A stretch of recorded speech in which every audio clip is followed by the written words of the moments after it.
Mois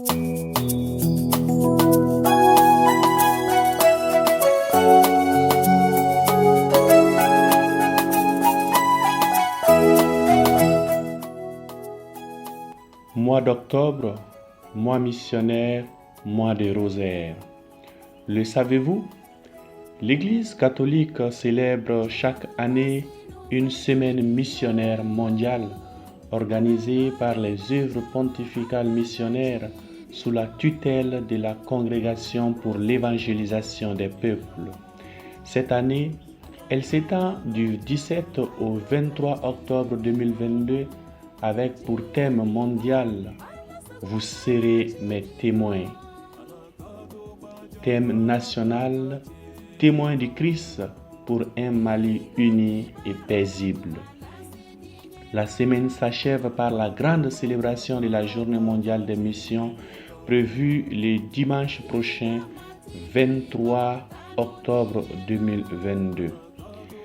À cette occasion, la Direction nationale des œuvres pontificales du Mali, avec la bénédiction de nos pères évêques, appelle tous les fidèles chrétiens à connaître les objectifs, les moyens et les finalités de la semaine missionnaire mondiale en vue d'une nouvelle Pentecôte dans nos communautés chrétiennes. 3 objectifs, 3 moyens, 3 finalités. La semaine missionnaire mondiale vise essentiellement 3 objectifs majeurs. 1. Promouvoir l'esprit missionnaire en chaque baptisé à travers une plus grande implication dans les activités de l'Église dans nos communautés chrétiennes de base. Nous rappeler notre vocation de disciples missionnaires au service de l'Évangile. Baptisés, nous sommes tous envoyés. Deuxième objectif, vivre de l'Évangile, ne pas se contenter d'une écoute passive.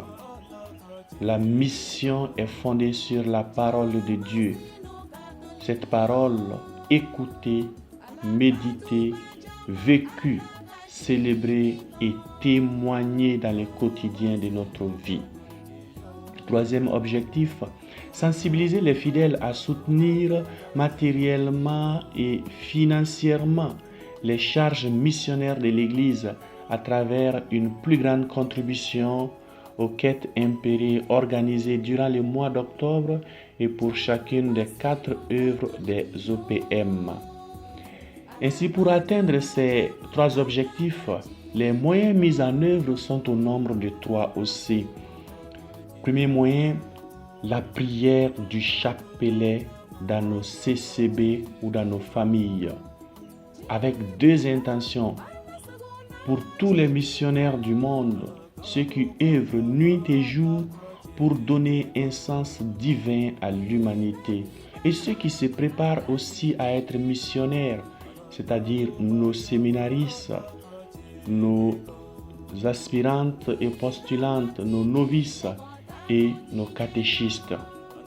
Deuxième intention de prière pour l'engagement des laïcs dans la vie de l'Église et aussi dans la vie de la société. Deuxième moyen, la participation quotidienne à l'Eucharistie durant toute la semaine missionnaire et surtout les dimanches de la journée mondiale des missions. Enfin, troisième moyen, la participation à la quête impérée du dimanche 23 octobre 2022.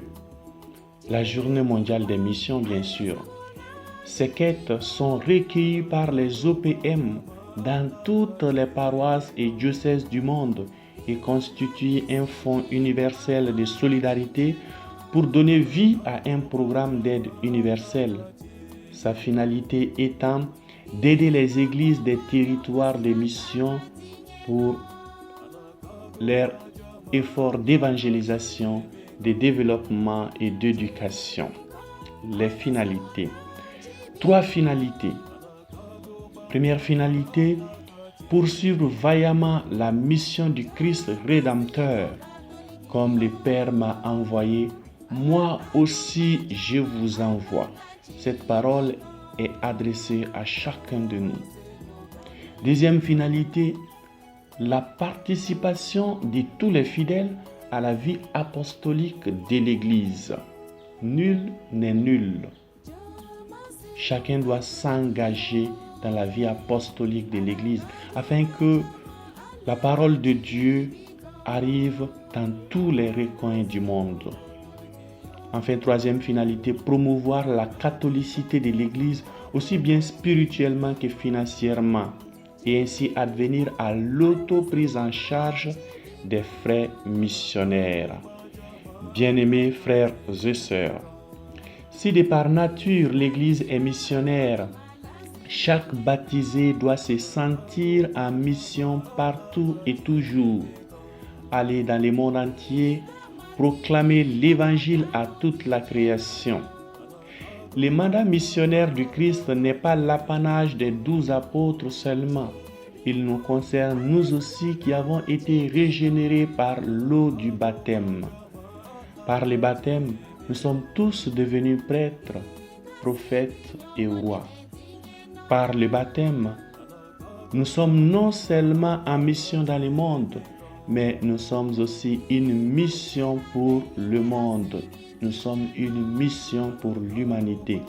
Cette mission consiste avant tout au témoignage de vie, être celle qui donne du goût à la vie des autres, être lumière qui épaississe les ténèbres du péché, être un pont qui unit et réconcilie les hommes, être un instrument de paix pour le monde et pour le Mali. Que Marie, notre mère, la première en chemin, intercède pour nous afin qu'advienne une église missionnaire au service de la paix, de l'unité, de la fraternité et du bien-être de l'homme au Mali et partout dans le monde. Que Sainte Pauline Jaricot intercède pour nous. Amen. Bonne semaine missionnaire à tous et à toutes. Que Dieu vous bénisse.